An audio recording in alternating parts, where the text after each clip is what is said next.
Bonsoir à tous. Bien écoutez, nous sommes vraiment ravis de vous accueillir pour cette conférence de Cynthia Fleury. Cette conférence entre dans le cadre donc d'un cycle de conférences que nous avons mis en place dans la chaire de santé sexuelle et droits humains et le pôle aussi de santé sexuelle et droits humains. Alors, je vais donc présenter Cynthia Fleury. Beaucoup d'entre vous la connaissent déjà, l'ont déjà sans doute entendue, vue, peut-être lu aussi, puisqu'elle a écrit de très beaux livres. Elle est professeure donc, de philosophie à l'Université américaine de Paris. Elle est psychanalyste et ensuite elle dirige la chaire de philosophie à l'hôpital de l'Hôtel-Dieu. Alors le sujet que nous lui avons demandé de traiter, évidemment, c'est celui qui entre, à mon sens, le plus près de ses préoccupations actuelles, puisque c'est comment penser la santé sexuelle à l'hôpital à partir du concept de dignité humaine. Alors avant de passer la parole à Cynthia, j'ai un peu réfléchi aussi à cette conférence et je me suis dit par association d'idées en tant que psy à quoi ça me faisait penser ce titre. Alors ça m'a fait penser à trois choses, parce que j'ai aussi une formation de philosophe, donc ça m'a fait penser à l'idée de la reconnaissance de Paul Ricoeur. Alors, je ne sais pas si Cynthia nous en parlera, mais nous verrons. Ça m'a fait penser aussi à la question du visage chez Lévinas. Et ensuite, je citerai un troisième philosophe. C'est le philosophe qui a théorisé la question de l'irremplaçabilité, c'est-à-dire Cynthia Fleury. Donc, je vais lui passer la parole. Et nous allons donc écouter Cynthia et je pense que nous pourrons ensuite débattre tous ensemble. Merci Cynthia. Comme ça, je vais le prendre directement. Alors effectivement, on va voir la question de la santé sexuelle à partir du concept de dignité humaine. Je ne suis pas allée spécifiquement sur le territoire de l'hôpital. On pourra en parler au moment du débat, dans la mesure où la chaire de philosophie à l'hôpital peut également travailler ces questions avec la chaire UNESCO. Mais pour l'instant, je fais plutôt qu'est-ce que ça nous apporte, ce concept de dignité humaine, et plus spécifiquement, d'abord, à partir de la définition kantienne qu'on trouve dans la métaphysique des mœurs, qui est le deuxième impératif moral kantien, à savoir agis de façon telle que tu traites l'humanité aussi bien dans ta personne que dans tout autre, toujours en même temps comme fin et jamais simplement comme moyen. Donc ça c'est là bien évidemment la définition kantienne première et je dirais à jamais à la fois universelle et aujourd'hui tout à fait pertinente, qui rappelle que la dignité humaine est un droit, que c'est un devoir, que c'est toujours une logique de réciprocité, en tout cas c'est toujours quelque chose de relationnel. Je respecte la dignité de l'autre, qui respecte ma dignité. On reviendra sur la question de la reconnaissance. Donc il y a cette logique interrelationnelle, intersubjective très importante, mais également envers soi-même, hein, c'est-à-dire que aussi bien dans ta personne, c'est-à-dire je ne dissocie pas la manière dont je me respecte de la manière dont je respecte l'autre. L'homme n'est pas traité comme objet d'un autre homme et lui-même s'astreint. Hein, il s'oblige à ne pas traiter l'autre comme objet, mais à ne pas se traiter soi-même comme objet. Donc il y a une responsabilité aussi par rapport à soi-même. Alors je cite plus spécifiquement la définition qu'on trouve dans Métaphysique des mœurs. Tout homme a le droit de prétendre au respect de ses semblables et réciproquement il est obligé au respect envers chacun d'eux. L'humanité elle-même est une dignité, donc le caractère inaliénable et aussi de l'appartenance à l'humanité et c'est notre commune dignité. En effet, l'homme ne peut jamais être utilisé simplement comme un moyen par aucun homme, ni par un autre, ni par lui-même, mais toujours en même temps comme fin. Et c'est en ceci précisément que consiste sa dignité. Donc sa personnalité consiste dans le fait d'être toujours considéré par l'autre comme une finalité et non pas comme un instrument. En ceci précisément que consiste sa dignité, grâce à laquelle il s'élève au-dessus des autres êtres du monde qui ne sont point des hommes et peuvent leur servir d'instruments, c'est-à-dire au-dessus de toutes les choses. Donc ça, c'est par ailleurs le rappel d'une exceptionnalité de l'homme, à la fois par rapport aux choses, ça c'est très certain, mais également par rapport au règne du vivant non humain. Tout de même, qu'il ne peut s'aliéner lui-même à aucun prix, ce qui contredirait le devoir de l'estime de soi, donc encore une fois, dignité de soi, estime de soi, absolument inséparable de la dignité que l'autre me confère et que je confère à l'autre. De même, il ne peut agir contrairement à la nécessaire estime de soi que d'autres se portent à eux-mêmes en tant qu'hommes, c'est-à-dire qu'il est obligé de reconnaître pratiquement la dignité de l'humanité en tout autre homme et par conséquent qui lui repose un devoir qui se rapporte au respect qui doit être témoigné à tout autre homme. Bon, donc cette définition, elle est quand même profondément complète. Et donc, dignitas, ça renvoie bien sûr à cette réciprocité des respects, due à soi-même et à autrui. Dignitas, ça renvoie aussi à la considération sociale, au caractère de l'honorabilité. Et il y a un irréductible, bien évidemment, de la première définition qu'on a vue chez Kant. Quant à la deuxième définition qui renvoie plutôt à l'univers de l'honorabilité et à la considération sociale, c'est tout de même plus complexe. Il y a un irréductible qui pourrait se poser du côté de la potentialité d'un être, c'est-à-dire personne n'est a priori exclu de cette dignitas de la considération sociale. En revanche, il y a dans cette deuxième définition un aspect plus capitalistique, si on veut être désagréable, plus éthique des résultats, plus peut-être au sens aussi méritocratique, au sens où les dignitas sociales des uns et des autres ne sont pas nécessairement égalitaires.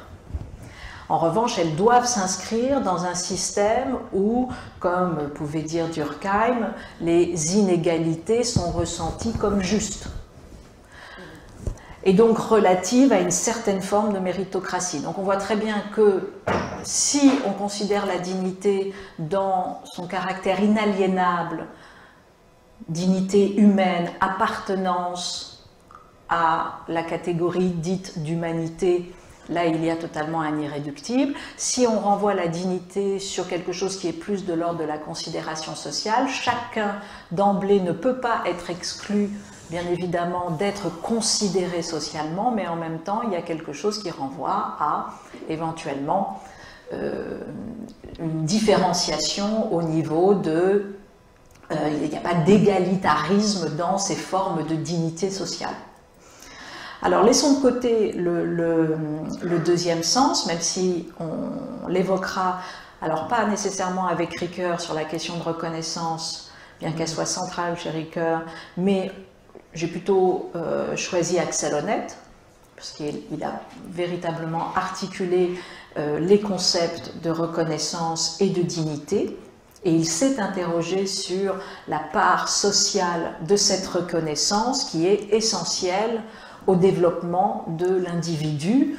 Vous trouvez ça dans tous ses ouvrages, mais plus spécifiquement dans la lutte pour la reconnaissance, ou encore dans la société du mépris, on y reviendra. Et Axel Honneth, donc grand théoricien de l'école de Francfort, établit et construit une typologie des sphères de reconnaissance. Il en donne 3 de cette typologie de sphères de reconnaissance. La première, c'est l'amour. ce n'est pas totalement éloigné de notre sujet. La deuxième, c'est le droit, et la troisième sphère, c'est la solidarité. Et à partir de cette typologie des sphères de reconnaissance, à partir desquelles il va poser des effets de la reconnaissance sur le rapport à soi. À ce moment-là, quels sont ces effets? Le premier, la confiance en soi. C'est-à-dire qu'à partir de ces phénomènes de reconnaissance sociale dans l'amour, se construit en soi une confiance. Dans le droit, se construit un respect de soi. Et sur la sphère de la reconnaissance en termes de solidarité, de lien social, de jeu avec les autres, se construit la question de l'estime de soi. Donc confiance en soi, respect de soi, estime de soi. Et enfin, il définit, et c'est là où le concept de dignité va de nouveau ressurgir, il définit 3 types de non-reconnaissance, ou ce qu'il appelle le mépris social, et qui bien évidemment viennent déconstruire l'individu, viennent le mettre en danger psychiquement, et parfois bien évidemment même physiquement. Donc les 3 types de reconnaissance, c'est la première, l'atteinte physique, donc tout ce qui renvoie à une question de la violence. Le deuxième type, c'est l'atteinte juridique, donc le fait d'être spolié dans ses droits, d'être discriminé. Et le dernier niveau, c'est quelque chose qui renvoie à une sphère morale, c'est l'atteinte à la dignité de la personne. Et l'atteinte à la dignité de la personne, c'est à la fois posé juridiquement, mais c'est aussi quelque chose qui est bien plus ouvert, bien plus complexe à définir, c'est-à-dire, encore une fois, si on se réfère à la définition kantienne, c'est être défini comme une finalité et ne pas se sentir l'objet d'un autre, ne pas être pris dans l'arbitraire d'un autre, avec un sentiment, bien évidemment, d'être aliéné, soumis, victime de l'autre. Alors rappelons la définition de la santé sexuelle. La santé sexuelle est un état de bien-être physique, mental, social, dans le domaine de la sexualité. Et elle requiert bien sûr une approche positive et respectueuse de la sexualité et aussi bien évidemment des relations sexuelles, ainsi que la possibilité d'avoir des expériences sexuelles qui soient source de plaisir, et d'une certaine manière qui soit source d'un sentiment de reconnaissance, d'être reconnu dans sa singularité, qui soit sans risque, libre de toute coercition, de discrimination ou de violence. Alors nous pouvons aussi poser, comme faisant partie de la santé sexuelle, l'acceptation d'une identité sexuelle dans l'espace public. En tout cas, c'est la confrontation avec les textes, notamment d'Axel Honneth, nous invite à faire, bien évidemment, ce pas-là. L'acceptation d'une identité sexuelle dans l'espace public, que celle-ci soit bisexuelle, homosexuelle, hétérosexuelle, asexuelle, etc., queer, à la condition du respect, bien évidemment, des personnalités engagées dans cette relation. Et cela peut renvoyer également au concept de visibilité sociale. Pour Axel Honneth, l'invisibilité sociale est la manière dont s'exerce individuellement la société du mépris. La société organise, nous dit-il, une mésestime sociale et partout rend invalide tout processus de reconnaissance, par ailleurs bien évidemment nécessaire pour un processus d'émancipation. Refuser à l'autre sa visibilité sociale, alors bien évidemment Axel Honneth ne prend pas le territoire de la santé sexuelle, nous allons attraper les concepts déployés chez Honneth pour voir s'ils nous disent quelque chose du territoire de la santé sexuelle. Refuser à l'autre sa visibilité sociale, c'est ni plus ni moins lui refuser une valeur sociale. Et le lieu chez Axel Honneth, par excellence, de ce manquement à la visibilité ou à la reconnaissance, c'est le monde du travail. Mais on pourrait tout à fait se poser la question de la sexualité, parce que m'obliger à l'invisibilité sociale de ma sexualité, c'est quelque chose que beaucoup d'entre nous connaissent, ou m'obliger à un certain type de visibilité hyper normée de ma sexualité aussi. Et donc, on voit bien qu'en matière de sexualité, l'espace, il est d'ailleurs beaucoup plus extensif que simplement l'espace public. Ça peut se passer également dans les familles de façon privée. Bon. Une phrase souligne Axel Honneth, c'est dans La société du mépris, une phrase d'Adam Smith explique clairement cela, apparaître en public sans avoir honte. Cette formule souligne fondamentalement que les sujets ont besoin, les individus ont besoin de différentes formes de reconnaissance sociale pour pouvoir réellement prendre part à la formation démocratique de la volonté. Alors qu'est-ce que ça veut dire? C'est très important, ce continuum entre la reconnaissance sociale et le sentiment d'inclusivité dans la démocratie, le fait que l'on s'autorise de pouvoir prendre part à la vie démocratique. Et donc ça veut dire au loin qu'il y aurait presque un continuum si on se sent dénigré dans la possibilité de défendre un certain type de sexualité dans l'espace public. Bien évidemment, on se sent dans le fait de ne pas pouvoir accéder à l'espace public de la même manière que d'autres. Et d'en tirer la conclusion suivante quant à la nécessité d'avoir, en deçà des espaces publics délibératifs, des espaces publics où le paradigme de la reconnaissance fonctionne. Alors je le cite, « Ainsi, l'espace public démocratique présuppose une multiplicité d'infrastructures normatives qui ne représentent les conditions de la participation démocratique que lorsqu'elles sont réunies. Ces conditions de la reconnaissance constituent un contrepoids à l'espace public dans la mesure où les contextes d'expérience et les milieux culturels de la reconnaissance sont souvent particuliers, à la différence de l'universalité de l'espace public démocratique.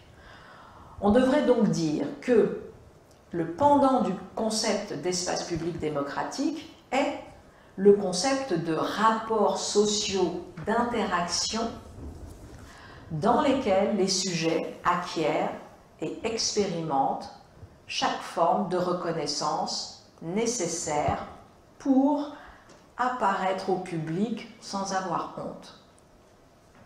C'est un pendant au concept d'espace public car ces contextes d'expérience sont particuliers et non pas universels au sens où ils réalisent des valeurs ne renvoyant pas à la société dans son ensemble mais seulement à des aspects de la société. Qu'est-ce à dire? Tout simplement dans les relations privées, dans les rapports au sein de l'entreprise, dans les rapports de travail, les sujets expérimentent des formes de reconnaissance sociale qui sont nécessaires pour pouvoir participer à la vie démocratique. Donc c'est exactement ce qu'on a dit il y a quelques instants. Donc, à lire Axel Honneth, on pourrait poser ce continuum entre respect d'une santé sexuelle, respect d'une capacité à définir son identité sexuelle et à lui donner des formes de reconnaissance sociale. Donc, continuum possible entre respect de cette identité, de cette santé sexuelle et citoyenneté. C'est une même destinée de reconnaissance qui permet l'entrée dans les sphères privées et publiques. Et de la disqualification sexuelle peut suivre, bien évidemment pas de façon linéaire, mais peut suivre, bien sûr, la disqualification sociale, excluant dès lors une participation de qualité légitime dans l'espace public. Et les combats sociaux, encore une fois, pour la reconnaissance des droits des différentes identités sexuelles, confirment bien évidemment l'approche d'Axel Honneth. Alors, une autre manière aussi de voir la chose, c'est Guillaume Leblanc, qui a beaucoup travaillé sur la question de la vulnérabilité, sur la question du dedans, du dehors, sur la question de l'hospitalité, encore récemment avec Fabienne Brugère, et qui précisément reprenait, dans un livre paru en 2009, reprenait le concept d'invisibilité sociale d'Axel Honneth pour lui donner, pour accompagner sa définition. Il rappelait que la capacité de se maintenir dans l'espace public ne repose pas uniquement sur les seules performances des sujets, elle dépend largement des règles sociales qui légitiment une vie ou au contraire qui la précarisent. Et bien évidemment, la visibilité et l'invisibilité ne sont nullement des qualités naturelles, mais des modes sociaux de confirmation ou d'infirmation des existences. Donc c'est ça qui fait que soudainement la question de santé sexuelle et droit, santé sexuelle et éthique, santé sexuelle et démocratie, c'est que tout simplement la sexualité n'est pas non plus qu'une simple question intime, il y a toute une approche plus holistique et plus politique de cette question parce qu'elle renvoie à un mode social de confirmation ou d'infirmation des existences. C'est aussi un mode de reconnaissance, tout simplement, si on voulait le dire différemment, un mode de reconnaissance des existences. Et ce mode de reconnaissance des existences, il est social, bien sûr, avec tout ce que ça comporte de désagréable, mais il est aussi subjectif. C'est-à-dire que chacun invente, ou du moins chacun doit pouvoir inventer sa norme de vie sexuelle. Bon. Vous avez une recension d'ailleurs qui est faite dans la revue Projet par Aurore Chailloux et qui explique également, qui revient sur ce concept important d'invisibilité sociale. Nombre d'entre eux insistent sur l'importance du regard mutuel. Ils donnent à l'individu le sentiment d'exister aux yeux d'autrui et à ses propres yeux. Ils confèrent une valeur sociale aux actes et aux discours et les inscrivent dans un espace collectif. Il permet à l'individu d'être présent au monde. Mais pour exister et avoir sa place dans l'espace social commun et public, encore faut-il que chacun dispose d'un lieu de vie. Ainsi, les personnes en grande précarité, celles vivant à la rue, sont-elles privées de la condition qui leur permettrait d'exister véritablement dans le monde commun?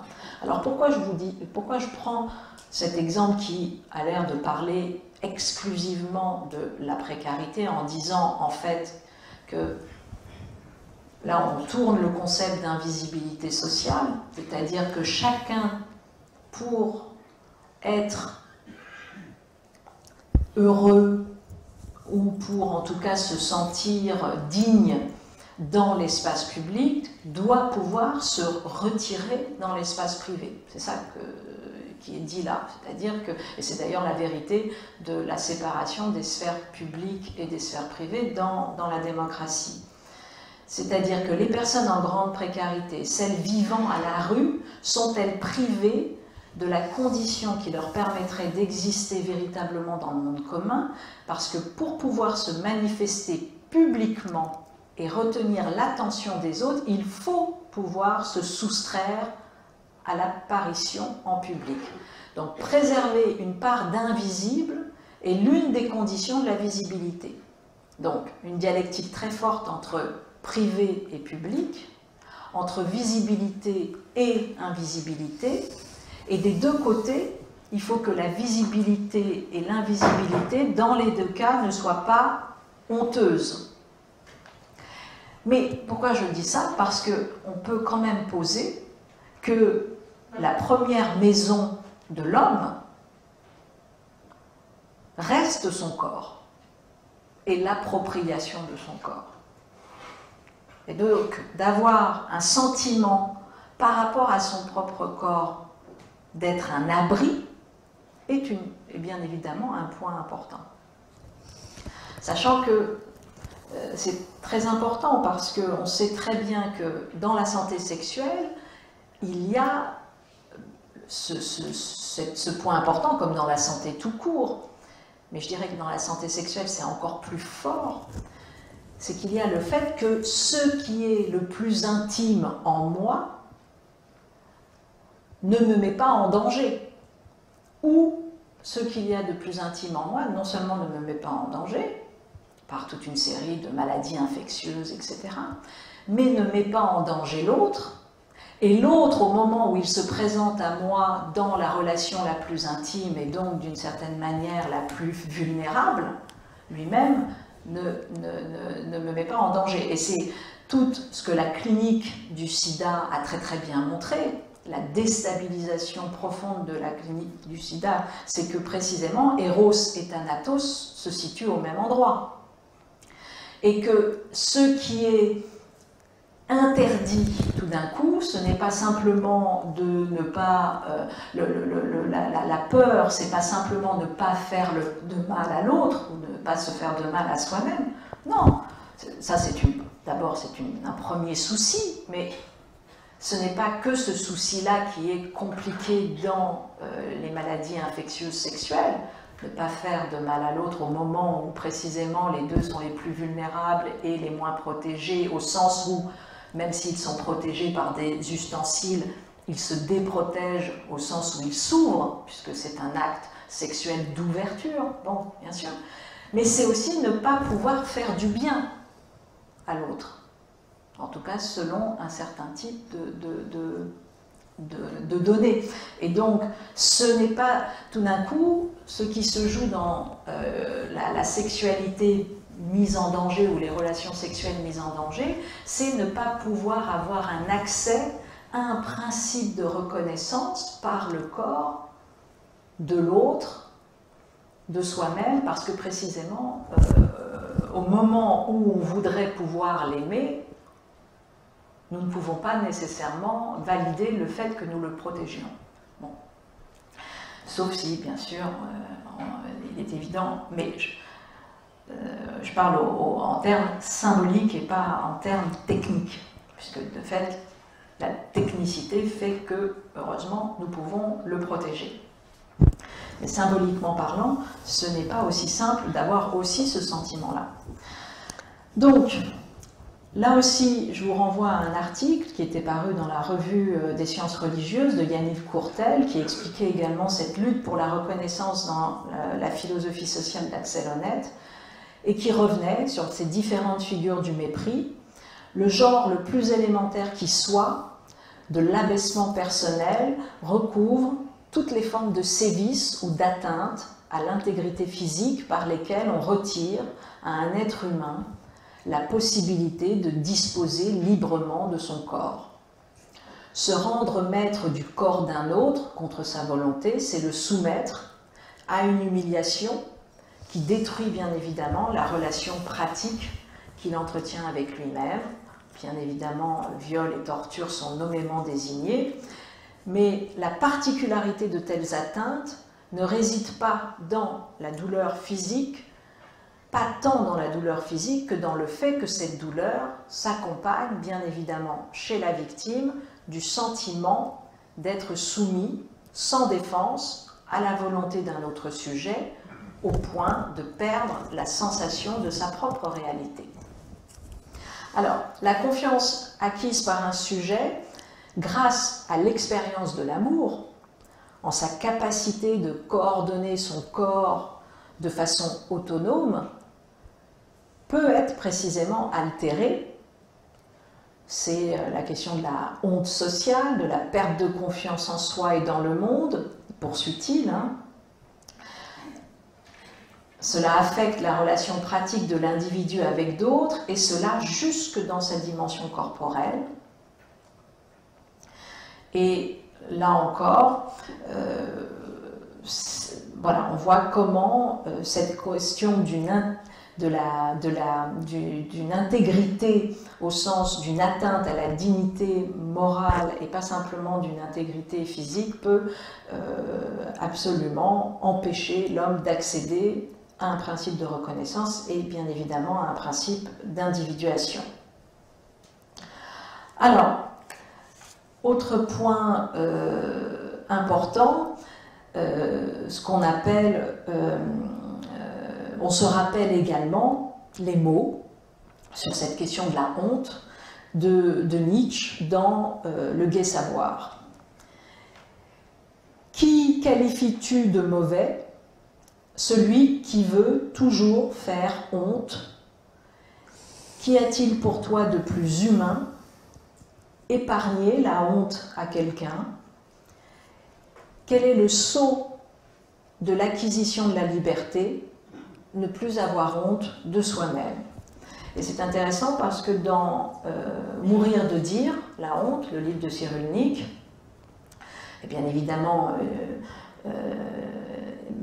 Cyrulnik rappelle dans le sillage de Freud et de d'autres que la honte est bien sûr essentielle au développement affectif, hein, puisque vous connaissez tous la définition de Freud de l'enfant, ce petit pervers polymorphe qui ne se soucie que de lui et de son plaisir et qui précisément avec à petite dose, la honte va venir transformer cet enfant en être moral, capable d'empathie, d'altruisme, etc. Donc, il y a de fait un effet civilisationnel de la honte, mais en revanche, et c'est tout le livre de Cyrulnik qui raconte très bien cela, à forte dose, la honte ligote, enferme, détruit, paralyse une personnalité, la désocialise, mourir de honte. Hein. Et bien évidemment, c'est un frein à l'existence. Donc considérer l'humanité comme une et indivisible est au fondement du concept du caractère inaliénable de la dignité humaine, la conception de la compassion et pas seulement de la commune appartenance, même si cela n'est pas si distinct que cela, au sens où la vulnérabilité est au fondement de la condition humaine. Tout à l'heure, Joël parlait de Lévinas, et c'est clair, chez Lévinas, l'asymétrie inaugurale entre l'autre et moi, et le fait que toujours en deçà de la condition humaine se pose la question d'une vulnérabilité humaine, fait que il y a une responsabilité à, bien évidemment, considérer que l'autre est un visage, sous-entendu, hein, immédiatement être conscient de la dignité de l'autre. Et c'est, d'une certaine manière, cette conscientisation de la dignité de l'autre qui crée ma propre dignité. La responsabilité est ce qui fait surgir un sujet chez Lévinas. Être affecté par le malheur d'autrui induit la relation d'aide, la nécessité de cette relation, et je cite encore Nietzsche, « Ô mes amis, ainsi parle celui qui cherche la connaissance, honte, honte, honte, telle est l'histoire de l'homme, et c'est pourquoi l'oble noble s'impose de ne pas humilier les autres hommes, il s'impose la pudeur devant tous ceux qui souffrent. » Alors le concept de dignité humaine renvoie également, d'une autre manière, aux travaux de Danny Robert Dufour, lorsqu'il reprend l'usage perverti de la libido, alors lui dans le sillage de Saint-Augustin.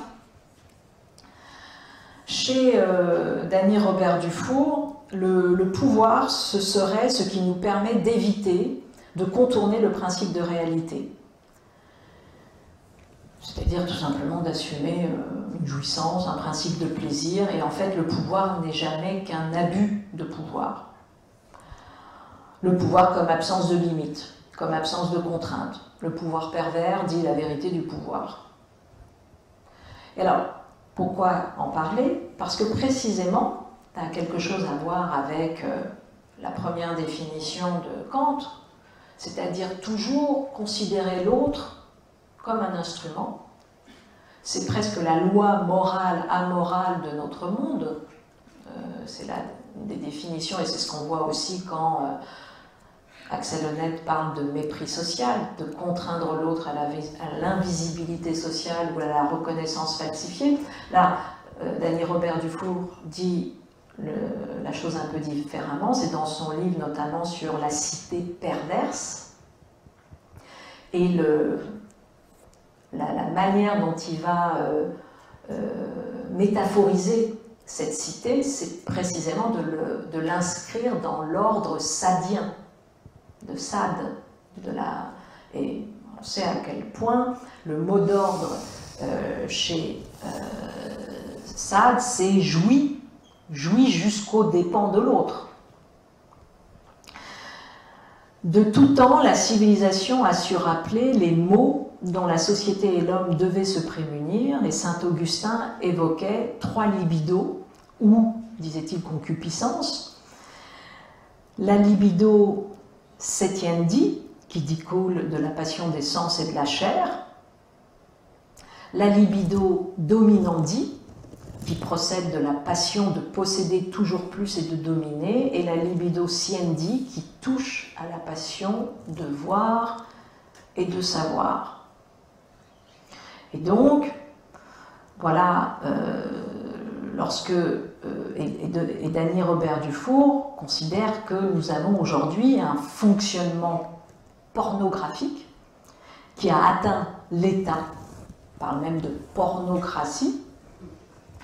Qu'est-ce que la pornocratie? C'est un régime où le corps du roi est exhibé dans son fonctionnement pulsionnel, fonctionnement pornographique aussi et capitalistique dans le sens où vous avez une maxime sadienne qui vient tout simplement organiser la relation entre les individus. Et la morale sadienne, c'est il faut et il suffit que l'autre soit ma victime. Bon. Consentante, éventuellement, mais, il reprend le mot de Madame de Saint-Ange qui s'adresse à la mère d'Eugénie. Écoute, putain, je vais à la fin t'instruire, tu es pour nous une victime envoyée par ton mari même. Voilà, donc là, on n'est pas simplement dans la perversion sexuelle qui renvoie bien évidemment à la seule question de la sphère privée, mais dans comment cette rationalité instrumentale, tout simplement, déborde et vient littéralement envenimer toutes les relations sociales dans le monde de tous les jours. Et donc, cette libido dominandi, cette manière de libérer des passions et des pulsions d'avidité, et bien évidemment, là aussi, le concept de dignité humaine nous rappelle à quel point lutter pour la justice dans une société, c'est bien évidemment toujours se prémunir des pulsions et des passions d'avidité des uns et des autres. Alors revenons à la santé sexuelle et à la manière dont la philosophie traite de la sexualité. Elle en traite bien peu, et pas toujours bien, mais tout de même avec quelques fulgurances. Et c'est précisément Nietzsche qui parle de sexualité comme de la part énigmatique de l'homme. C'est d'emblée un itinéraire vers un par-delà, du moins si l'on veut saisir sa véritable nature. Je le cite, le degré et la nature de la sexualité chez l'homme pénètrent jusqu'au plus haut sommet de son esprit. Donc chez Nietzsche, c'est aussi le plus sûr moyen de faire tomber les masques, réduire l'homme à son instinct sexuel, réduire le sexe et la sexualité à l'idée même d'instinct, dit quelque chose du jugement porté et de l'homme qui le porte, mais certainement pas de l'idée de ce que peut être un homme. Partout où il y a quelqu'un qui parle de l'homme comme d'un ventre doué de deux sortes de besoins et d'une tête n'en ayant qu'un seul, quelqu'un qui ne voit, ne cherche et ne veut voir que la fin, l'instinct sexuel et la vanité, comme si c'était là les ressorts essentiels et uniques des actions humaines.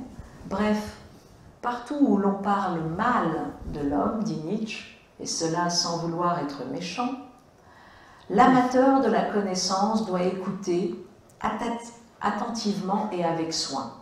Ses oreilles doivent être partout où l'on parle, sans indignation, car l'homme indigné, celui qui se lacère la chair de ses propres dents, ou à défaut de lui-même Dieu, l'univers, la société, celui-là peut être placé plus haut au point de vue moral que le satyre riant et content de lui-même. Alors bien évidemment, il faut l'entendre, il se moque, hein. Sous tous les autres rapports, il sera le cas plus ordinaire, plus quelconque et moins instructif. D'ailleurs, personne ne ment autant que l'homme indigné. Et la question sexuelle reste hélas encore l'un des grands motifs d'indignation, tant elle est symptomatique du désir de liberté et de jouissance de l'homme. Qu'en est-il alors de la notion de santé sexuelle? À quel type d'indignation renvoie-t-elle? À l'indignité d'une non-liberté ou au sentiment d'indignation que peut provoquer une liberté sexuelle? La notion de santé publique, même si elle est critiquée pour sa normativité, elle reste opérative dans les politiques publiques et relativement acceptable, tant la dimension collective qu'elle suppose nécessite une approche statisticienne qui d'ailleurs peut être parfois contraignante en termes de libertés individuelles. C'est le cas par exemple des campagnes de vaccination plus ou moins incitatives. Donc la notion de santé sexuelle, elle pose davantage problème tant qu'elle évoque une pathologisation possible de la sexualité ou de la vie sexuelle. Une des dimensions éthiques premières de la sexualité étant précisément la liberté et pas simplement le consentement, tant ce dernier peut être possiblement entaché de contraintes dissimulées. Et là, je renvoie bien sûr aux travaux sur toute la fabrique du consentement que l'on connaît bien.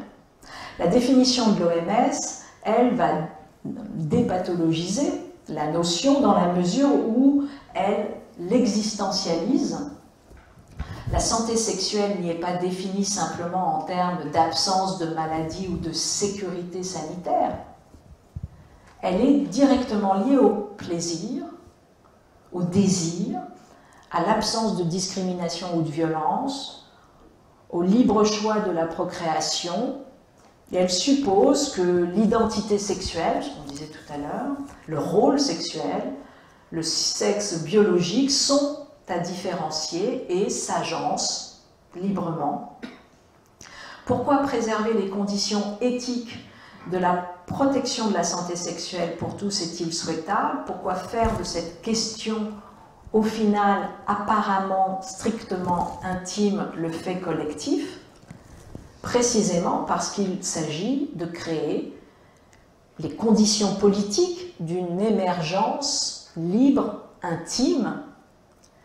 L'intime est le fruit, bien évidemment, de la conscience, l'intime est le fruit de l'individuation, mais l'intimité est aussi la résultante des conditions de possibilités éthiques et politiques. Et on l'a vu tout à l'heure lorsqu'on disait que ce sont des Hein, l'invisibilité, la visibilité et la reconnaissance, ce sont des modes sociaux de confirmation de l'existence ou d'infirmation de l'existence. Donc, la définition de l'OMS, elle tente une combinaison d'objectivation et de subjectivation de la notion de bien-être, pour éviter d'être assimilable à la norme dominante des cultures et des sociétés. Elle doit permettre une élaboration subjective. Pour autant, c'est là sans doute où le terme de santé reprend ses droits. Il y a des tests d'acceptation de la dite élaboration subjective, le fait, on l'a dit, de n'être pas menacé par des maladies sexuellement transmissibles, de la violence sexuelle, d'accéder à la contraception. Et donc, si dans un premier temps, la notion de santé sexuelle semble trop modéliser la sexualité, dans un deuxième temps, elle montre au contraire, à l'opposé, qu'il y a les items de la responsabilité, il y a des items de la liberté, désir, plaisir, fantasme, etc. Et ces items sont prépondérants dans la modélisation proposée. Déclarer une personne en bonne santé nécessite d'interroger le rapport de liberté qu'elle entretient avec son corps et qu'elle entretient avec le rapport du corps d'autrui. L'histoire politique et psychiatrique montre, à l'inverse, le dur chemin, encore actuel, parcouru par les individus pour que leur santé ne soit pas rendue plus normative qu'elle ne le doit. Et si la liberté se définit comme la non-interférence préjudiciable de l'arbitraire d'autrui, c'est la manière dont Spitz, par exemple, définit la liberté comme la non-interférence préjudiciable de l'arbitraire d'autrui, et non pas comme la liberté de toute puissance, mais comment être libre, c'est ne pas dépendre de l'arbitraire d'autrui. Cet autrui englobe jusqu'à, bien évidemment, la discrimination que la loi peut supposer. Parce que la loi, comme dit Aristote, elle est tellement générale que, par sa norme, par le fait qu'elle est trop générale, elle peut manquer de justice et manquer d'équité. La liberté sexuelle, librement consentie, épanouissante, dissociée de la procréation, reste l'un des droits les plus transgressifs à obtenir et à conserver, et la notion de santé sexuelle amoralise d'ailleurs cette idée de liberté, plus difficile encore à appréhender ou à circonscrire. Et qui dit santé sexuelle dit nécessité biologique, même si la dimension mentale de la santé est fortement primée dans l'approche de l'OMS. Il n'en demeure pas moins que celle-ci est le fruit, cette notion de santé sexuelle est le fruit de la révolution sexuelle des années 60, c'est-à-dire le fruit, ça rappelle tout simplement que le plaisir est posé pas simplement comme plaisir, mais aussi comme nécessité biologique, au sens où la sexualité fait partie de la bonne santé. La découverte et la diffusion de la pilule contraceptive ont radicalement modifié la place et le statut de la sexualité dans le monde social en général et dans le champ de la santé publique en particulier. Et cette découverte a donné un fondement médical et renforcé la légitimité sociale, bien sûr, de la dissociation entre l'activité sexuelle érotique et la procréation. Et c'est d'ailleurs à ce moment-là que les sexologues américains, Master et Johnson, ont élaboré la théorie de la réponse sexuelle humaine et de l'orgasme en attribuant à l'activité sexuelle sa propre finalité érotique au plan biologique, psychophysiologique, indépendamment de la procréation. Et Master et Johnson ont ainsi contribué, pour une grande part, à l'autonomisation d'une fonction sexuelle visant à l'obtention du plaisir par rapport aux fonctions reproductives des organes génitaux. Et c'est le côté très comment dire, féministe de cette époque-là, la grossesse même à cette époque, par Master et Johnson, était un obstacle potentiel à l'obtention de l'orgasme.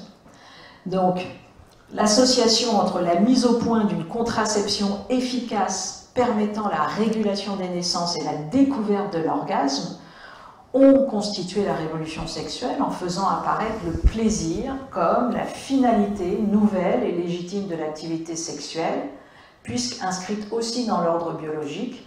Et on note à cette occasion une ouverture du concept de santé vers ces domaines habituellement régulés par la morale. Et ces différentes réflexions, vous les trouvez notamment dans un article qui était paru dans le journal des psychologues par Alain Giamy et qui s'appelait « Santé sexuelle, la médicalisation de la sexualité et du bien-être ». Alors, désinsérer la sexualité de la morale en la réinsérant dans la santé, était-ce là une stratégie éthique ou une nécessité?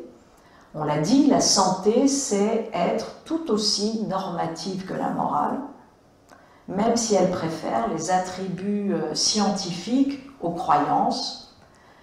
Et l'exigence éthique doit savoir se moduler, maximale en matière de préservation des conditions de possibilité d'une santé sexuelle optimale, et en même temps minimale en matière des normes qu'elle peut délibérément ou inconsciemment véhiculer, notamment lorsqu'elle organise l'éducation sexuelle ou la formation des professionnels liés à la santé sexuelle.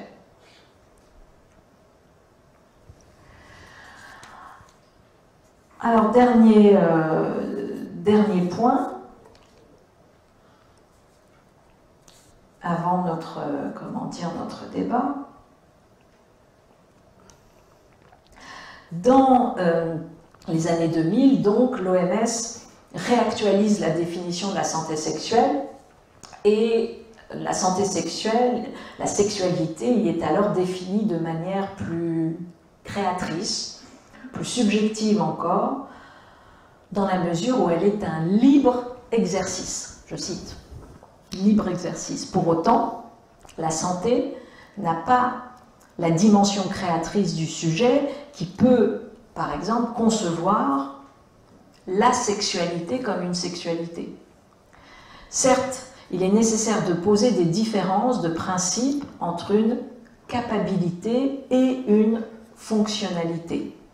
Prenons l'exemple que donne Amartya Sen, puisque c'est d'Amartya Sen dont il s'agit ici sur les définitions de la capacité et de la fonctionnalité. Le jeûne, rappelle-t-il, et la famine sont une même fonctionnalité. Sauf que l'une témoigne d'un libre choix, tandis que la seconde est subie. Donc, en matière de sexualité, il faut comprendre qu'est-ce que c'est le non-sexuel ou l'asexuel.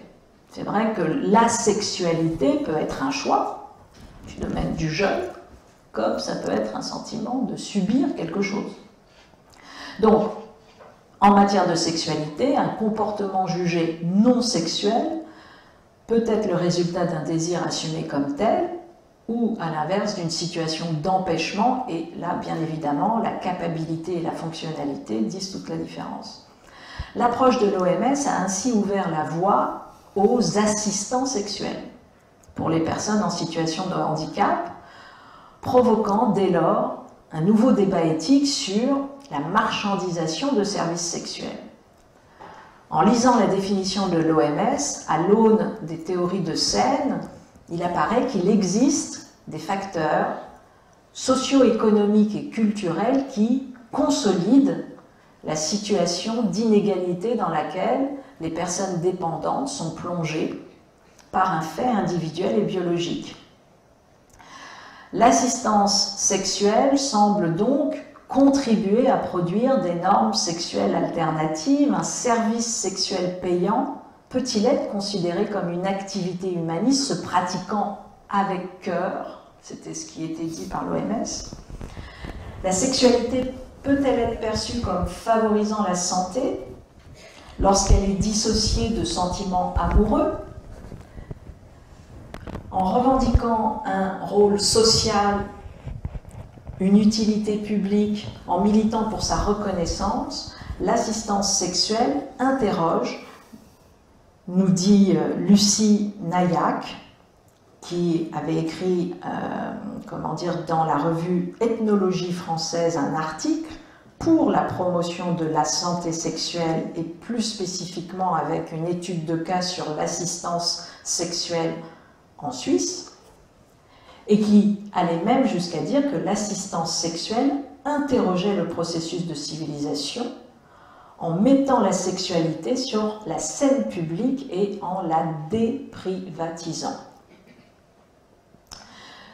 Donc, c'est véritablement une question à laquelle la France n'a pas répondu. Je rappelle simplement la situation en France. En mars 2015, une première formation d'accompagnement sexuel pour personnes en situation de handicap a été autorisée. C'était une initiative de l'Association pour la promotion de l'accompagnement sexuel, l'APAS, qui est située près de Strasbourg. Et cette formation avait accueilli une quinzaine de personnes. Et si vous voulez un peu voir, je vous renvoie au site et au magazine d'ailleurs Faire Face, qui rappelle assez distinctement les différents faits. Pourquoi? Parce qu'au vu du programme fourni par les organisateurs expliquant comment il est possible d'exercer et de devenir accompagnant sexuel, le tribunal de grande instance de Strasbourg avait estimé que la formation pouvait avoir lieu et il répondait au référé qu'avait mis en place l'APAS parce qu'il y avait eu rupture de contrat auprès de l'hôtel qui devait accueillir la dite formation et qu'avait fait l'hôtel. Elle avait arrêté le contrat, coupé court, parce que l'hôtel craignait d'être complice de proxénétisme. Et donc, à ce moment-là, le tribunal de grande instance 2015 a statué sur le fait que non, malgré le fait que cette activité n'existe officiellement pas en France, elle ne pouvait être, en tout cas à l'instant, le risque de proxénétisme hôtelier n'était pas caractérisé. Bon. Mais il n'empêche qu'à l'heure d'aujourd'hui, vous n'avez aucun texte qui vient protéger cette aide sexuelle d'être définie comme précisément quelque chose qui pourrait être assimilé ou non à la prostitution. Et la question, c'est quand même de savoir jusqu'où, enfin en tout cas par rapport à cette question, jusqu'où cette question éventuellement de l'assistanat sexuel vient-elle s'inscrire dans le champ de la préservation de la santé sexuelle et comment nous pouvons accompagner cela ou pas. Et peut-être que le débat nous ouvrira davantage sur cette question. Et comment cette question de l'assistanat sexuel participe ou non de la question de la dignité humaine. Donc, dignité humaine, visibilité et invisibilité sociale, mépris social, continuum entre la reconnaissance des formes d'autoréalisation de soi, et la sexualité est une forme bien évidemment d'autoréalisation de soi, donc continuum très fort entre la reconnaissance des formes d'autoréalisation de soi et l'accès à la sphère démocratique, c'est ce que nous avons vu plus spécifiquement avec Axel Honneth.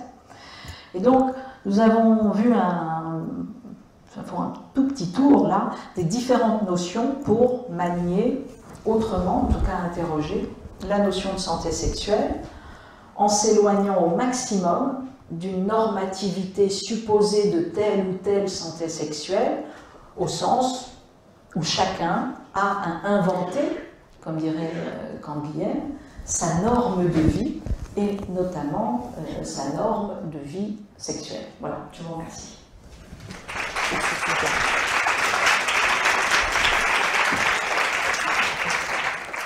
Merci Cynthia pour ce petit tour.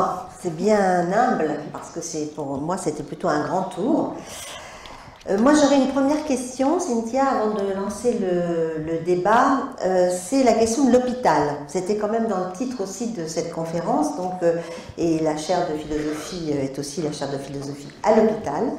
Donc j'aimerais que tu puisses nous donner quelques éclairages aussi sur cette notion de santé sexuelle à l'hôpital et ce que toi tu peux nous en dire. La première des choses que je peux dire, c'est d'abord la question de l'enseignement. La question de l'enseignement et de la formation des soignants et même des patients par rapport à cette question. Pour expliquer rapidement d'abord ce que fait la chaire de philosophie à l'hôpital, c'est ça, c'est-à-dire c'est la volonté de réintroduire l'enseignement des humanités dans les formations initiales et continues des soignants, mais également d'offrir au sens d'amener ce corpus qui est sous-utilisé des humanités, de l'amener aux différents services hospitaliers. Et donc à ce moment-là, les services hospitaliers se saisissent de questionnements plus philosophiques et se retournent vers nous et nous travaillons avec eux sur différentes questions. Bon.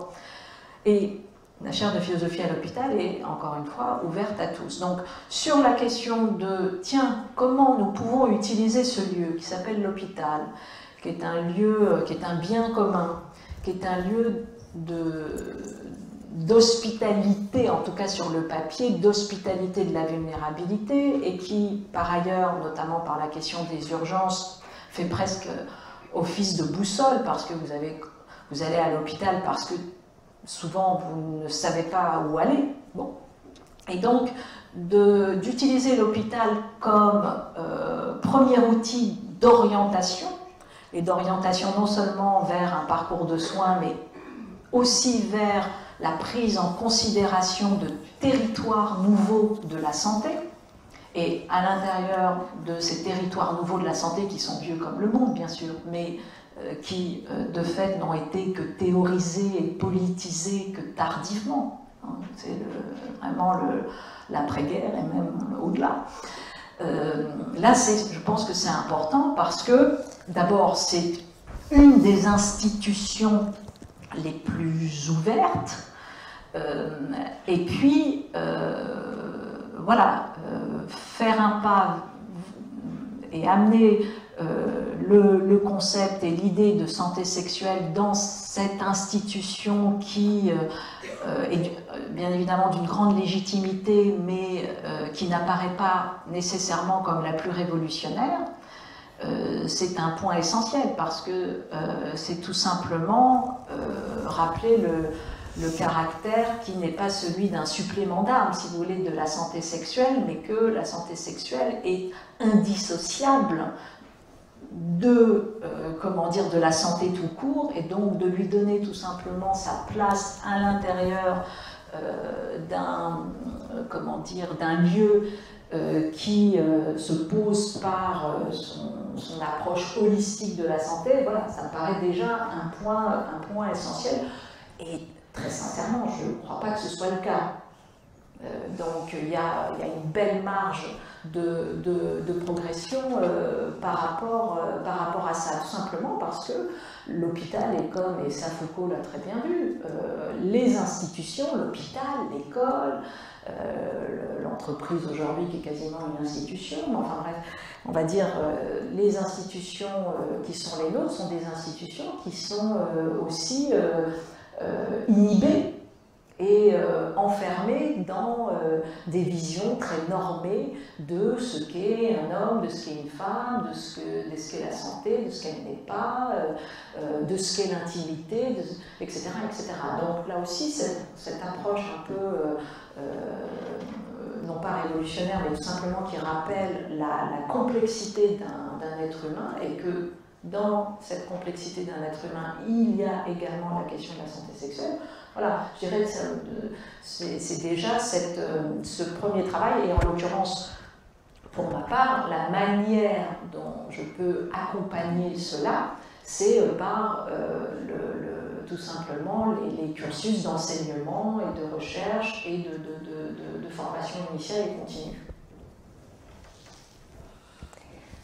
Oui, et je crois aussi que, enfin là je ferai plutôt appel d'ailleurs à ta casquette de psychanalyste, puisque à l'hôpital, moi il me semble quand même qu'il y a deux grands champs qui se rencontrent, c'est le champ de la technique et le champ de l'archaïque du corps.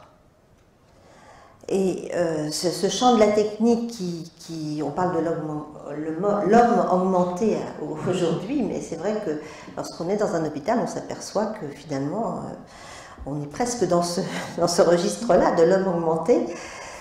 Et en même temps, il y a cet archaïque du corps qui est permanent, ces chambres qui peuvent être ouvertes, où les gens sont un peu comme ça, à la vue des uns et des autres.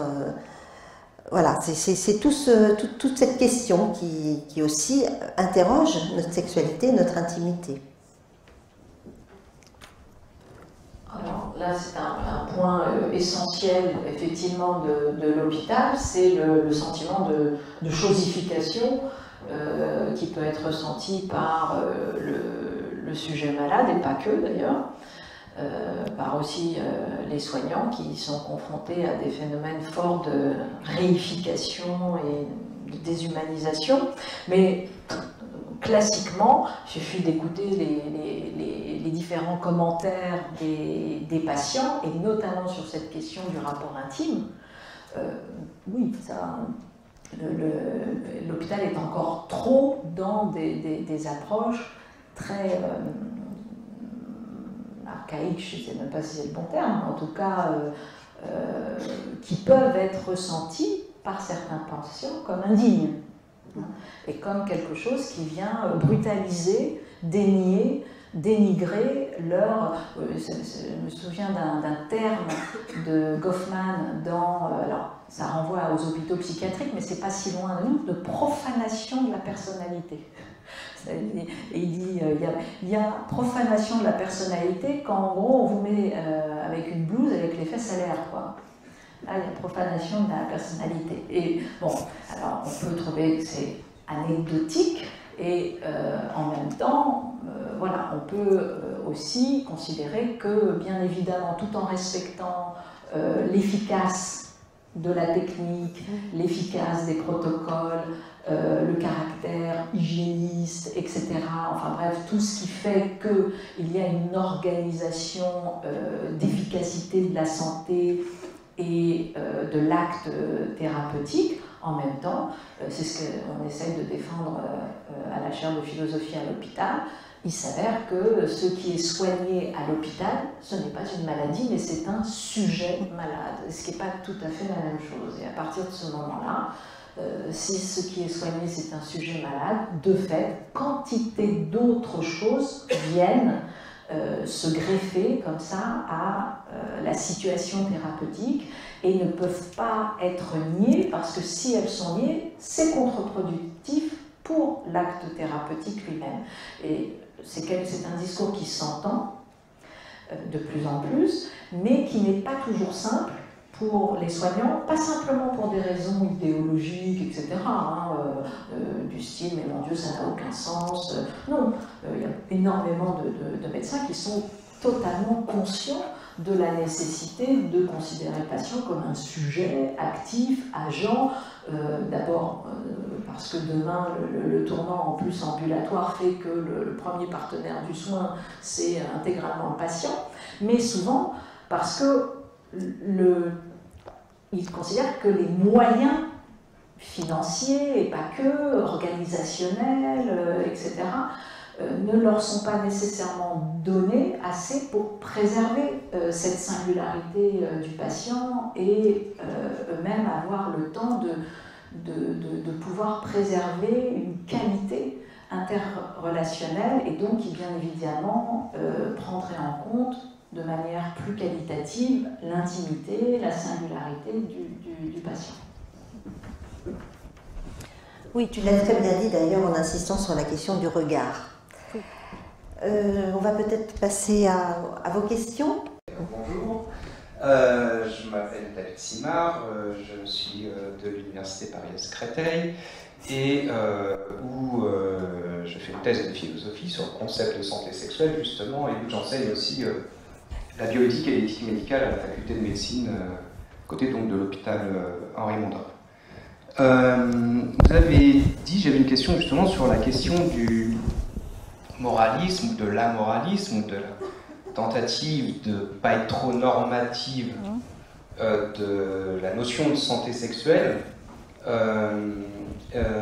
Mais je me posais la question justement sur le fait que l'entrée de la sexualité par le concept de santé, alors vous avez souligné, ça a interrogé cette entrée-là, est-ce qu'elle ne pourrait pas jouer le même rôle que ce que Arnold Davidson avait repéré chez Freud, où il disait, bon, Freud, il a voulu justement libérer la sexualité d'une certaine manière, dépathologiser, parce que même cette question des perversions, à partir du moment où tous les enfants sont pervers polymorphes, ça devient une normalité. Mais où il dit, Freud a quand même introduit, alors qu'il était sur le chemin d'une dénormalisation, si on veut, par rapport à ces questions-là, a quand même introduit le concept de pulsion partielle.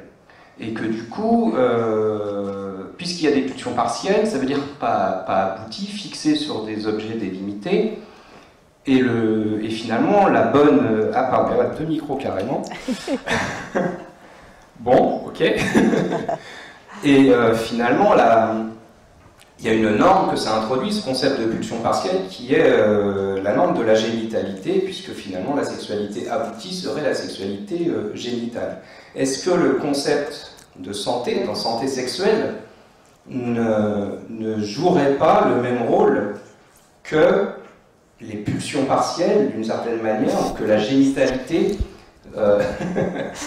Oui, alors j'ai un peu travaillé sur la question aussi, oui. Du coup c'est pour ça que... mais justement, cette question de la normativité de la santé sexuelle, ça me paraît effectivement un point essentiel. Bon. Alors je ne sais pas si je vous donne les 2 micros ou un seul micro. Bon, je vais voter en touche parce que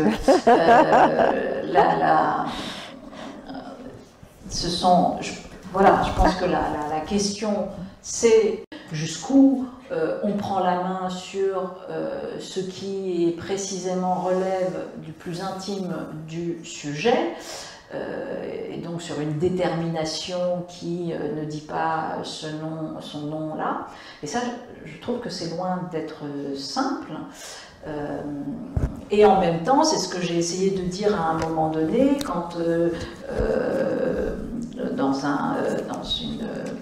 j'ai essayé de dire, voilà, il faut à la fois articuler le maximal d'un côté, c'est-à-dire cette idée que, oui, on traque les conditions de possibilité d'émergence d'une invention d'une norme de vie sexuelle, et ça, à ce moment-là, il faut être le plus exigeant possible, et de l'autre côté, beaucoup plus humble, parce qu'il y a une part, encore une fois, de liberté, il y a une part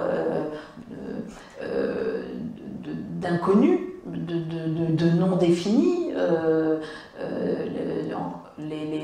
Non seulement les voies de l'individuation sont extraordinairement multiples, mais je crois que les voies de la sexualité sont encore trop, et même lorsqu'elle s'est portée par la sexologie, ou voilà, hein, donc c'est pas simplement... Donc oui, je ne sais pas si ça joue ce rôle, mais ce qui est certain, c'est que le risque est là, et que donc la vigilance est immense sur ce concept. Et en même temps, je comprends pourquoi, bien sûr, le concept a été posé aussi. Mais par exemple, moi, sur la question des insistances sexuelles, je ne sais pas aussi bien trancher que cela. Hein. J'avoue que sincèrement, oui, j'ai un vrai souci. Parce que pour moi, il y a des conflits de légitimité, des conflits de définition de ce qu'est même la dignité, qui sont loin d'être solution. Voilà, je n'arrive pas nécessairement à répondre à cette question. Tu as insisté, je pense que c'est fondamental à un moment donné de l'exposé, sur la notion d'identité sexuelle. Oui. Ça, c'est vraiment, à mon sens, fondamental. Dans quel sens? Je m'explique. On sait très bien que l'identité sexuelle va se construire aux confins du social et de l'intime, et tu nous l'as bien dit. Et c'est fondamental, ne serait-ce que pour aborder, ne serait-ce que la dignité, le respect de l'être humain. Et justement, dans les notions d'hétérosexualité, homosexualité, etc., on distingue indiscutablement les notions d'identité sociale, d'identité personnelle et intime, en sachant que l'identité sociale, c'est le regard bien sûr de la société des gens dits normaux sur l'orientation sexuelle, notamment homosexuelle, qui sera à l'origine de l'homophobie sociale. On sait très bien à un moment donné que l'identité personnelle, c'est la façon dont la personne homosexuelle va pouvoir éventuellement intégrer ce regard des autres dits normaux, avec à ce moment-là tout le contrôle de l'information, et tu as bien expliqué les notions de visibilité et d'invisibilité, quand éventuellement, l'identité sexuelle dans le sens intime, ou bien sûr c'est la façon dont la personne va intérioriser son orientation par rapport à sa réalité à soi. Je vois simplement, ce n'est pas une question, mais simplement que tu nous reparles un tout petit peu de ces concepts d'identité qui me paraissent fondamentaux, en tout cas ne serait-ce que pour apporter un message à tous et à toutes. Voilà. Alors, c'est effectivement un point très très important, et là aussi, il faut bien évidemment prendre garde à ne pas créer une nouvelle captivité sous ce concept de l'identité sexuelle. C'est pour ça que tout à l'heure on a vu que même lorsqu'on parlait de visibilité sociale et d'invisibilité sociale, en fait ce qui était important c'était de préserver l'accès aux deux territoires, la visibilité sociale d'une certaine manière non honteuse, l'invisibilité sociale aussi non honteuse quand on le désire, parce que ce retrait, il est absolument déterminant pour le sujet.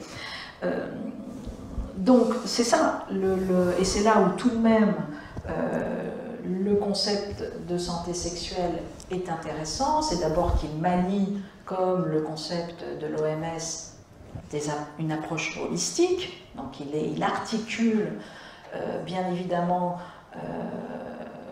comme il vient d'être absolument dit à l'instant, les sphères du social, de l'intime, du culturel, de la tradition, de tous les sédiments anthropologiques, séculaires qui ont été les nôtres. Et chacun a le droit, c'est ce que dit le concept de santé sexuelle, chacun a le droit à avoir accès à un mode social de confirmation de son existence. Je crois que c'est ça, en fait, si on voulait paraphraser Axel Honneth. Et donc, dans ces différents modes sociaux, il y a ce que nous fabriquons et qui est quelque chose, c'est la manière sociale dont nous parlons de la sexualité. Mais qui n'a par ailleurs pas grand-chose à voir peut-être avec la sexualité. Hein. Donc c'est pas non plus...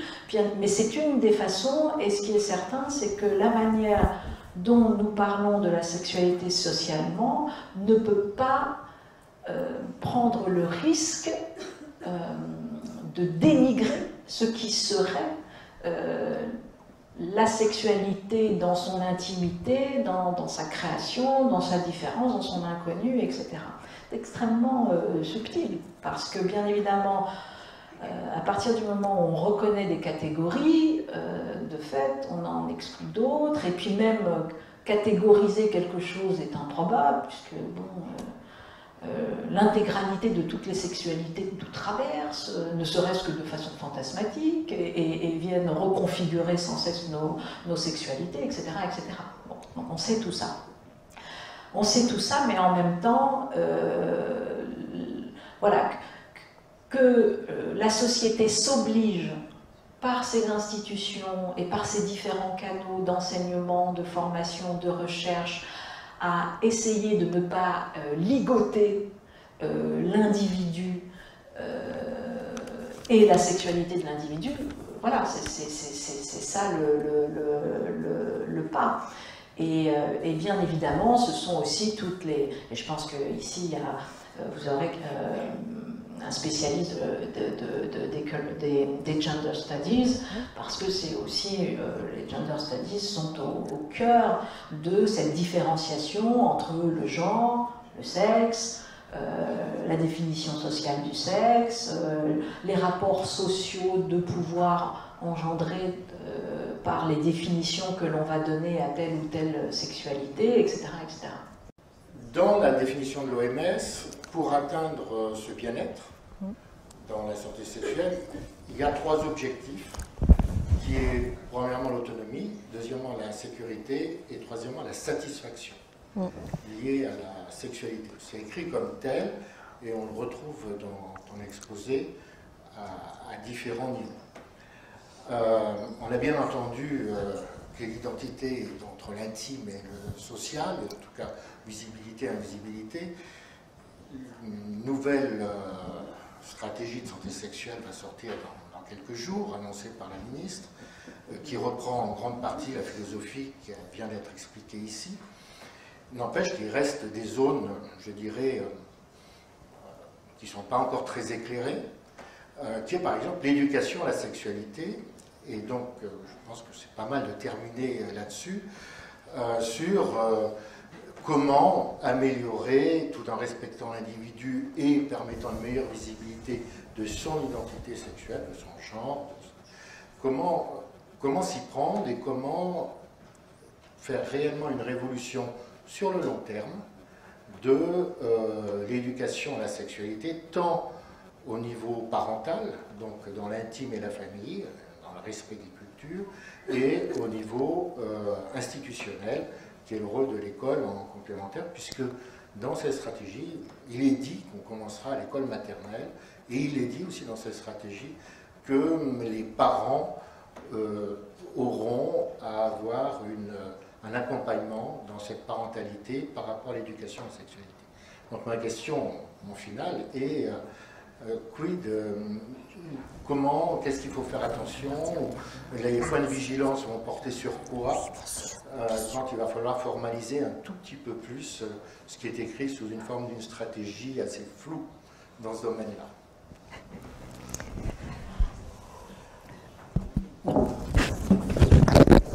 Thierry, je te remercie. Je te remercie pour cette question simple et courte, donc en termes de réponse qui commence. Question essentielle, bien sûr, tu as totalement raison. Voilà, sur le rappel que tu as fait des conditions d'autonomie, de sécurité et de satisfaction, et on voit, on voit tout à fait sur l'exigence absolument non négociable de l'autonomie et de la sécurité. Et en revanche, sur la question de la satisfaction, beaucoup plus compliqué, puisque dans la satisfaction, il y a tout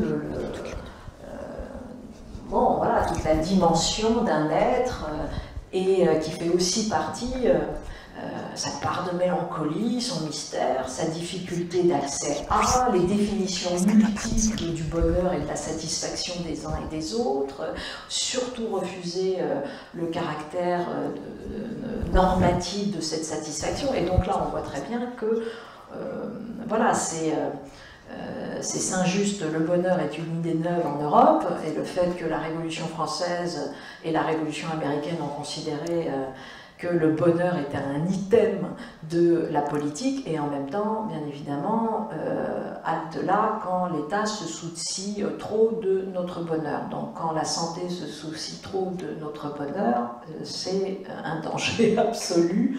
Et donc, c'est là où je dis, attention, le concept a ses intérêts sur la mise en place de l'autonomie, la question du consentement, la question de la dignité des personnes, la question de l'éducation même sexuelle, etc.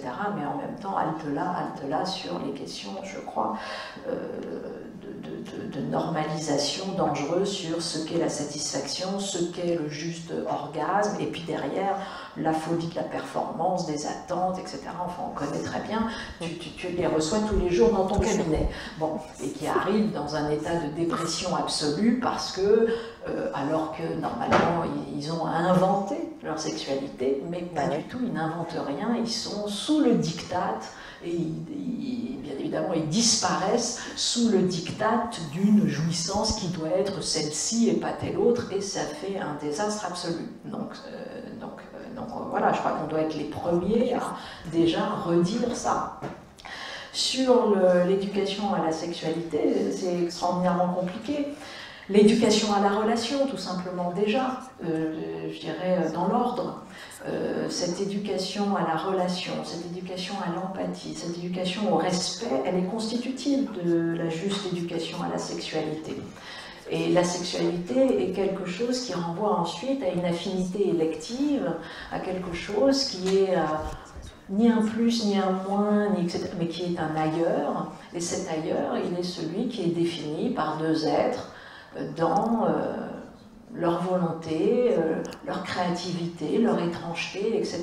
Et c'est ce qui, en revanche, nous pouvons, nous, institutions, nous, enseignants, nous, parents, nous, journalistes, etc., nous, médecins, nous pouvons accompagner la conscientisation forte d'une relation à l'autre, qualitative, déjà, dans une approche voilà, très ouverte, où on se dit qu'on invente cette relation aussi, que c'est un travail, que ce n'est pas un dû, que donc, et voilà, et je pense que c'est déjà, et si nos institutions déjà créent une réflexion sur ce sujet et ne considèrent pas que c'est en gros une discipline auto-spontanée, hein, c'est-à-dire qu'elle se fait toute seule, elle s'organise toute seule, je ne crois pas du tout que cet interrelationnel demande de l'apprentissage, et déjà je dirais par ce biais-là.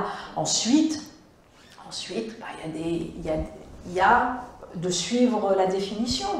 Suivre la définition, c'est revenir sur la question de l'autonomie. Qu'est-ce que c'est l'autonomie par rapport à la question sexuelle? Deuxième temps, qu'est-ce que c'est la sécurité par rapport à la question sexuelle? Ça me paraît définitif. Et je crois que sur la question de la satisfaction, en revanche, on peut dire terrain libre pour les uns et pour les autres, et bonne chance, parce que c'est pas simple. Et voilà. Et un peu d'humour, ça aidera.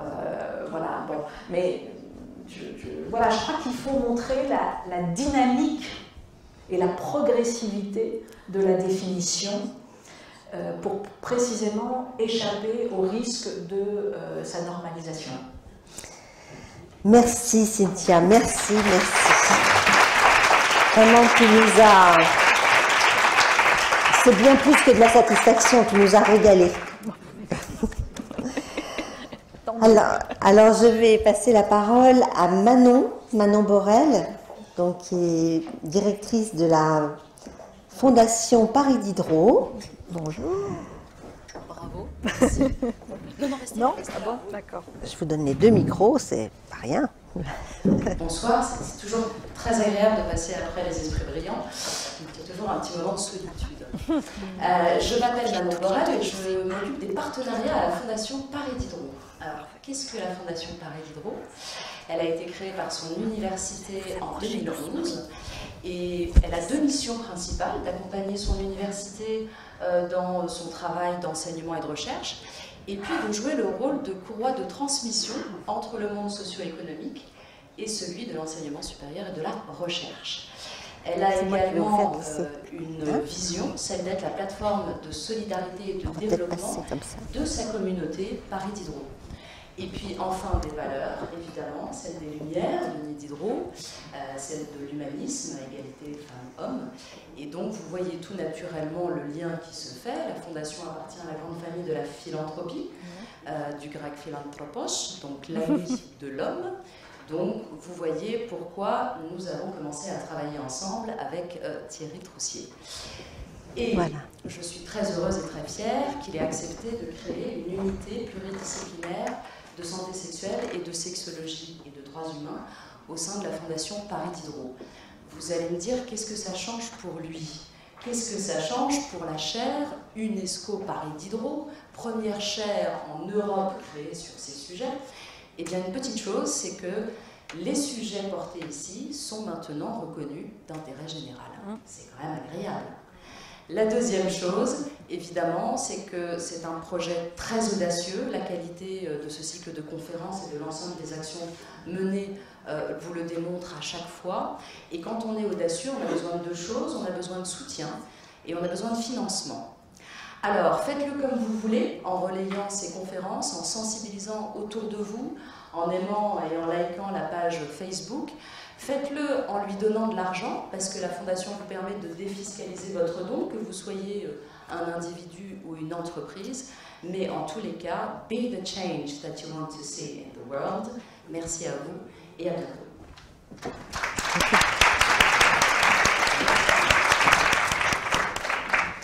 Bonsoir, je m'appelle Corinne Fructuoso-Voisin, je travaille chez Liv Healthcare et je viens d'intégrer l'entreprise il y a quelques jours pour renforcer la direction des partenariats institutionnels avec l'équipe qui est ici présente. C'est la première fois que j'assiste à une conférence sur le cycle de santé sexuelle et je suis très impressionnée par la qualité de l'intervention de Mme Fleury et par la qualité du débat qui était remarquable. Je voulais remercier tout particulièrement la Fondation Paris Diderot et dire en deux mots ce qu'est Vive Healthcare. Vive Healthcare est une entreprise qui est entièrement dédiée au VIH, au traitement des patients affectés par le VIH dans le monde, dans toutes les parties de la planète. Et au-delà de la recherche des traitements innovants pour le VIH, Vive Healthcare est engagée dans des partenariats institutionnels et construit ces partenariats avec toutes les parties prenantes et les décideurs publics. Et ce soir, c'est un exemple de partenariat et d'engagement de responsabilité sociétale de l'entreprise. Et nous en sommes très fiers. Merci. Merci beaucoup, Corinne. Et merci à toute l'équipe de Vive Healthcare. Eh bien, nous allons maintenant clore cette soirée par un cocktail, puisque voilà, nous avons un verre de l'amitié ensuite. Et nous vous attendons pour la prochaine conférence qui aura lieu dans ce même lieu, qui sera une conférence sur la vulnérabilité, donc c'est aussi un grand sujet, et qui sera par le professeur Antoine Biowa de l'Université Bourgogne. Et je vous dis bonne soirée. Merci.